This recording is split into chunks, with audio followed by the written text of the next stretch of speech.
ನಾಚಿಕೆ ಆಗ್ಬೇಕು ಇಂಥವ್ರನ್ನ ಪೂಜಿಸೋ ಜನರಿಗೆ. ಮುತ್ಯನಂತೆ ಇದು ಯಾವ ಸೀಮೆ ಮುತ್ಯ ಗಣಪ ಇದು? ನೋಡಿ, ಇಂಥವ್ರನ್ನ ಪೂಜಿಸೋ ಜನರು ಇರುವ ತನಕ ಇಂಥವ್ರು ಇದ್ದೇ ಇರ್ತಾರೆ, ಬಹಳ ಜನ ಇರ್ತಾರೆ, ಗೊತ್ತಾಯ್ತಲ್ಲ. ನಾಚಿಕೆ ಆಗ್ಬೇಕು. ತಲೆ ಮೇಲೆ ಕುರಿಸದಂತೆ, ಮುತ್ಕೊಡದಂತೆ, ಮಕ್ಕಳಂತೆ ಪ್ರೀತಿ ತೋರಿಸದಂತೆ. ಪ್ರೀತಿ ತೋರಿಸೋದು ಹಿಂಗೆ ನಮ್ಮ ಮಕ್ಕಳ ಮೇಲೆ. ನಾಚಿಕೆ ಆಗ್ಬೇಕು. ಮುತ್ಯ ಅಂತೆ. ಮುತ್ಯ ಅಂದ್ರೆ ತಲೆ ಮೇಲೆ ಕುರಿಸಬಹುದಾ, ಕಿಸ್ ಕೊಡ್ಬಹುದಾ, ಮಕ್ಕಳ ಮೇಲೆ ಹಿಂಗೆ ಪ್ರೀತಿ ತೋರಿಸಬಹುದಾ? ಮಕ್ಕಳ ತಂದೆ ಕೂಡ ಈ ರೀತಿ ನಡೆದುಕೊಳ್ಳಲ್ಲ. ಮಕ್ಕಳಲ್ಲಿ ಮಕ್ಕಳ ಅಣ್ಣ ತಮ್ಮಿಂದ್ರ ಸಮೇತ ಇಂಥ ರೀತಿಯಲ್ಲಿ ನಡೆದುಕೊಳ್ಳಲ್ಲ ಮಕ್ಕಳಲ್ಲಿ, ಹೆಣ್ಮಕ್ಳಲ್ಲಿ, ಗೊತ್ತಾಯ್ತಲ್ಲ. ನಾಚಿಕೆ ಆಗಬೇಕು. ಮುತ್ಯ ಅಂತೆ ಇಂಥವ್ರನ್ನ ಒದ್ದು ಒಳಗಾಗಿಸ್ಬೇಕು.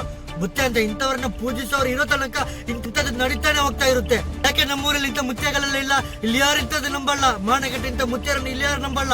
ನಿಮ್ಮೂರಲ್ಲಿ ಇಂಥದ್ದು ನಂಬೋರು ಇರೋದು ಕೆಲವರು, ಎಲ್ಲರನ್ನಲ್ಲ ಪಾಪ, ಕೆಲವರು ಮಾತ್ರ. ನಾಚಿಕೆ ಆಗಬೇಕು. ಮುತ್ಯನಂತೆ ಅವನ ಮುಖ ನೋಡುವ ಗೊತ್ತಾಗುತ್ತೆ ಮುತ್ಯ ಅಂತ. ತೊಡೆ ಮೇಲೆ ಮಗುವನ್ನ ಕೂರಿಸಿ ಕಿಸ್ ಕೊಡ್ತಾ ಇದ್ದಾರೆ. ಸಿಗೋ ಚಾನ್ಸ್ ಅಂತ ಹೆಂಗ್ ಬೇಕಾದ್ರೆ ಯೂಸ್ ಮಾಡೋದ ಮಕ್ಕಳನ್ನ. ಇಂಥದ್ದೆಲ್ಲ ಕರ್ನಾಟಕದಲ್ಲಿ ನಡೆಯಲ್ಲ, ಗೊತ್ತಾಯ್ತಲ್ಲ. ನೋಡಪ್ಪ, ಮುತ್ಯ ಗಣಪ ನಿನ್ಗೇನೆ ಹೇಳ್ತಾ ಇರೋದು. ಕೆಲವೊಂದು ಮಾಧ್ಯಮದವರಿಗೆ ಹೇಳಲಿಕ್ಕೆ ಎದುರುಕೊಳ್ತಾರೆ. ನಿಮ್ಮ ಅಭಿಪ್ರಾಯ ಇಲ್ಲಿ, ನಿಮ್ಮ ಅಭಿಪ್ರಾಯ ಇಲ್ಲಿ, ನಿಮ್ಮ ಅಭಿಪ್ರಾಯ ಇಲ್ಲಿ. ಯಾಕೆ ನಿಮಗೆ ಅಭಿಪ್ರಾಯ ಹೇಳಲಿಕ್ಕೆ ಆಗಲ್ಲ? ಎದುರಿಗೆ ಆಗ್ತದೆ ನಿಮಗೆ? ನಾಚಿಕೆ ಆಗ್ಬೇಕು ನಿಮಗೆ. ಎಲ್ರ ಅಭಿಪ್ರಾಯ ಹೇಳ್ಬೇಕು. ಇದ್ದವರೆಲ್ಲ ಅಭಿಪ್ರಾಯ ಎಲ್ಲ ಕೇಳುವುದಲ್ಲ ನಿಮಗೆ. ಏನ್ ಎದುರಿಗಾಗುತ್ತೆ ಮೀಡಿಯಾದವರಿಗೆ?